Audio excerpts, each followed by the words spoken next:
Champions লিগের quarter ফাইনালে বার্সেলোনাকে 3-2 গোলের অ্যাগ্রিগেটের মাধ্যমে হারানোর ফলে সেমিফাইনালে জায়গা করে নিল কিন্তু অ্যাথলেটিকো মাদ্রিদ।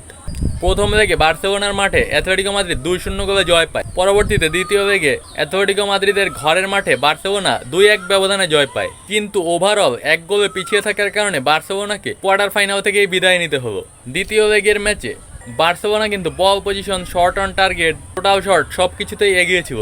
ম্যাচের প্রায় 70% সময় বার্সেলোনার পায়ে বল ছিল, কিন্তু তারপরও বার্সেলোনা কিন্তু তাদের টার্গেট পূরণ করতে পারেনি। তাদের এই ম্যাচটি জিততে হলে কমপক্ষে 3 গোলের ব্যবধানে জয়ের দরকার ছিল। ম্যাচের শুরুতে 4 মিনিটে লামিন ইয়ামালের গোলে এগিয়ে যায় বার্সেলোনা।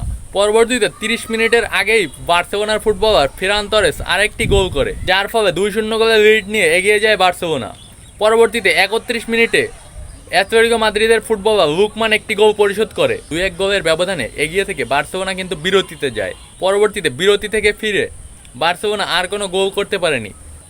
উল্টো ম্যাচের 80 মিনিটের কাছাকাছি সময়ে বার্সেলোনার একজন ফুটবলার লাল কার্ড দেখে মাঠ ছাড়ে, যার ফলে বাকি সময় তারা 10 জনের দলে পরিণত হয়। পরবর্তীতে 90 মিনিট এবং যোগ করার সময় আর কোনো গোল না হলে 2-1 গোলের ব্যবধানে জয় পায় বার্সেলোনা।